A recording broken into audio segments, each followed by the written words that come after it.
It's been a winning start for Real Madrid in the new season, and Jude Bellingham a big part of that. Just taking a look at the arrivals, and just noticed that a player that we wondered if his name would be on the list still isn't on that list right now, Kylian Mbappe.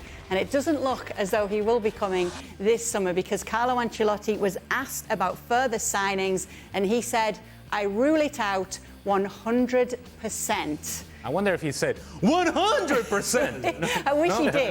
It would have been amazing if he did. But that's what we're looking at there when it comes to new signings here. And so, Ali Moreno, with what Real Madrid have right now, is that enough for them to go all the way in LaLiga and the Champions League this season?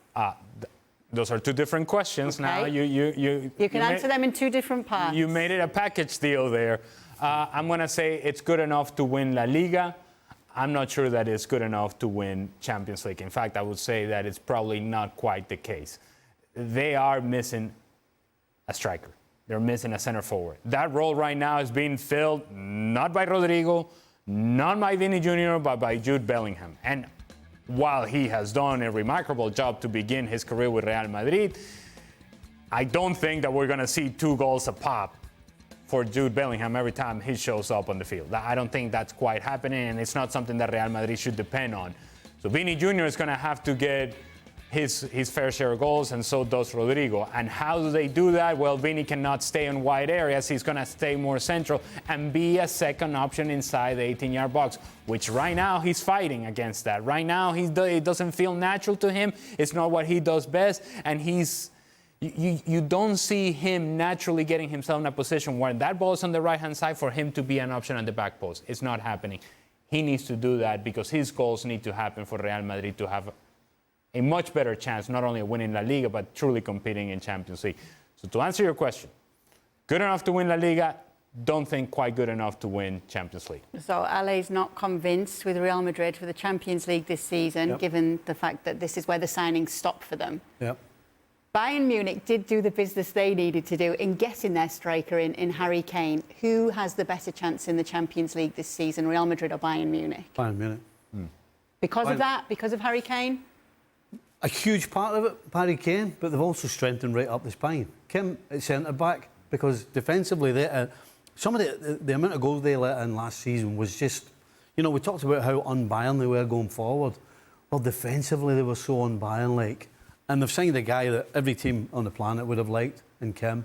They've also strengthened the middle with Lemma. So, yeah, add to that. Kepa in goal for Real Madrid? No. I particularly that. Yes, I agree with Ali 100% about Vinny playing out of position. That's going to help them big time when it comes down to it, right down to the wire. But Kepa as well. So, yeah, Bayern Munich, no question for me, are ahead of Real Madrid in the Champions League. And there are also questions about that back line, because you have the injury of Militao. He's out for the season. Alaba struggled to stay healthy a lot of the time last season. And if he's out, then what happens? So are we going back to the Nacho experience? Is this what we're depending on? So it feels silly to say this, but Real Madrid are short in terms of player personnel in key positions. Not through the midfield. In the midfield, they got everybody they need. But in that back line, they're thin. And up front, they're thin. Speaking of the midfield, you've set me up perfectly for what else Ancelotti had to say. It was about Luka Modric as well and his future with the club. He said, "I think Luka has already chosen what he wants to do for the next year. It's true that it's an unusual situation for him. He isn't playing as he's used to in this moment of the season because there's just one game a week. He isn't happy, obviously, but he's fine. He has no problems and he'll contribute." Stevie, I want to come to you first on this one, because have you been in a situation where you've seen this, where you have a player of the quality and the calibre and who's done what Luka Modric has done for Real Madrid, and you've seen this similar situation to this happen? I mean, I don't want to put myself in his bracket. But well, I did. I was going to ask, but I know you're a little bit modest and a little bit humble. And I could have left the club, Liverpool. Because I knew that I wasn't going to be in the starting 11. So I had the choice to either go or stay for another season. And I chose to stay. I knew my role. I was comfortable in it. I was more than happy to play when I was needed. And I was fine with it. And I think clearly he's the same.